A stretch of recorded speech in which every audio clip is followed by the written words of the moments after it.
Oil and football are meeting in a big way. Saudi Arabia is set to be the new big player in football. They've got a lot of money from oil, and they're using it to change football. They're offering huge money to bring in stars like Ronaldo and Neymar. But why are they doing this? Is it just for the love of the game, or are they trying to make people forget about other issues in Saudi Arabia? We're going to explore how they're spending billions to be a top name in football.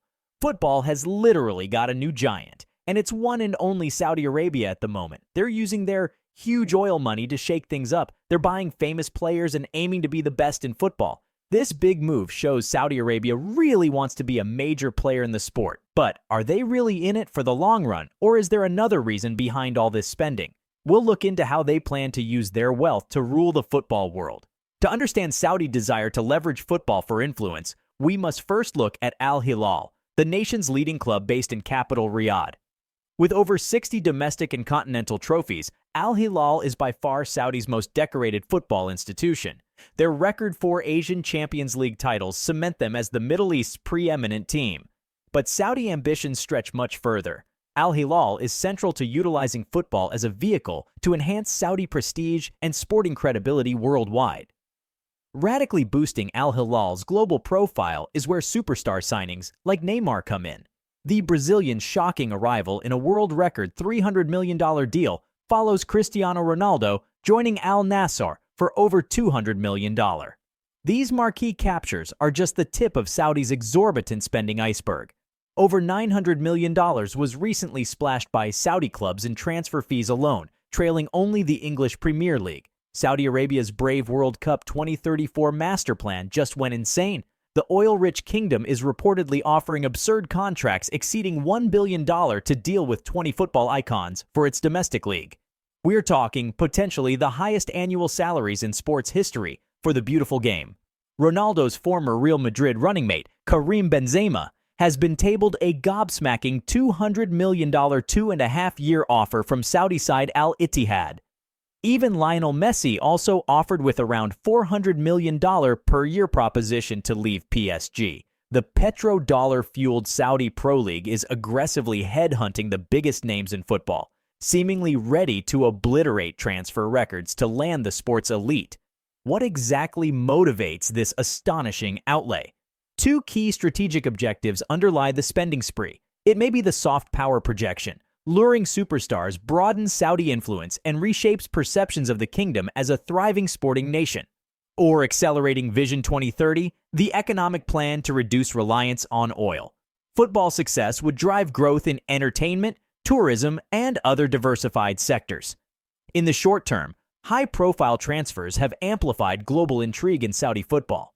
But skepticism remains over whether interest can be maintained once the star factor fades. If the Saudi League's competitive quality and matchday experience fail to sufficiently improve, casual fans may lose engagement. Building football culture organically cannot be fast-tracked. Saudi will need continued infrastructure upgrading, elite academy systems for nurturing domestic talent, and calculated long-term recruitment of foreign stars to systematically elevate standards. Simply injecting cash to capture household names risks an unsustainable bubble without proper football foundations.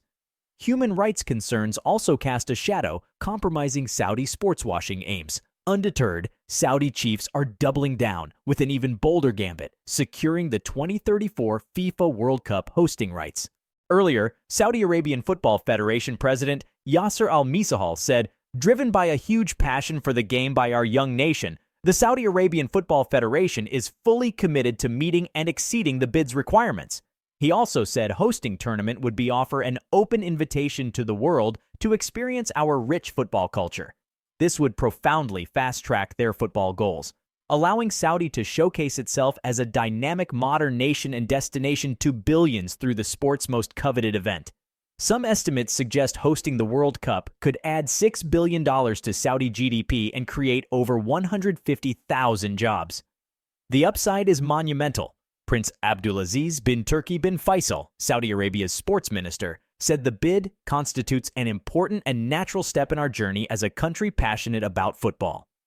PIF has taken control of 4 of the nation's top clubs, Al Ahly, Al Hilal, Al Ittihad, and Al Nassr, in the Saudi Pro League. And Cristiano Ronaldo, Karim Benzema, and Neymar are among the high-profile players to have joined the league, which was formed in 1976.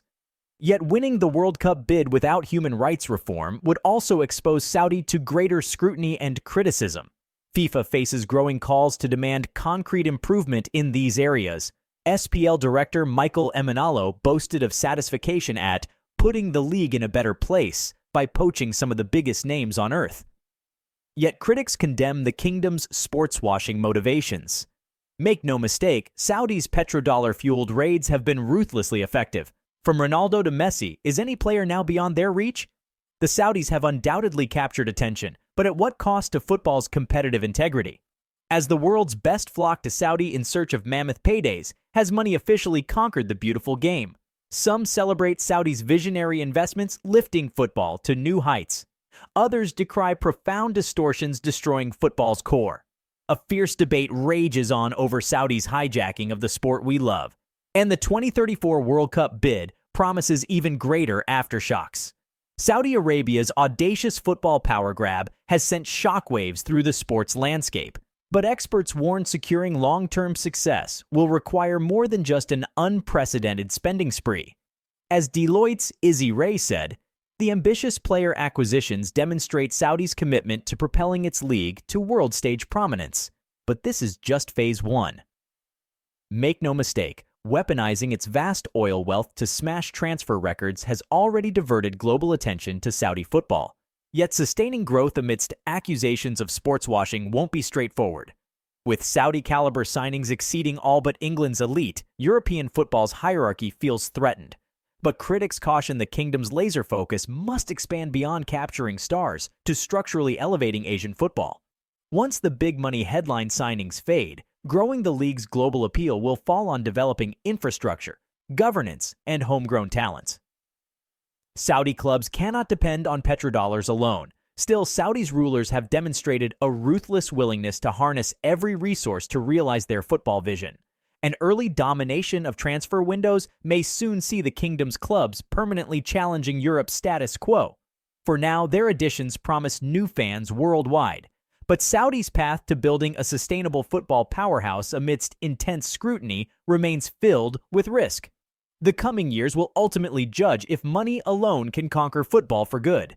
The final whistle has blown on Saudi Arabia's bold World Cup 2034 master plan and its bid to conquer football with an unprecedented spending spree. But this book has only just opened on the next chapter of football's evolution. Will Saudi become a dominant power at the sport's top table due to its immense oil wealth? Or will the strategy crumble as stars age and interest fades? Now I want to hear your views. How disruptive will Saudi's actions prove? Can they genuinely build an elite global league and change football's landscape? Leave your comments below. And don't forget to like the video and subscribe to the Pitch Talk and click the notification bell to join us for more football business analysis as Saudi's World Cup 2034 bid develops. The game is changing faster than ever. Let's continue following this fascinating new subplot together.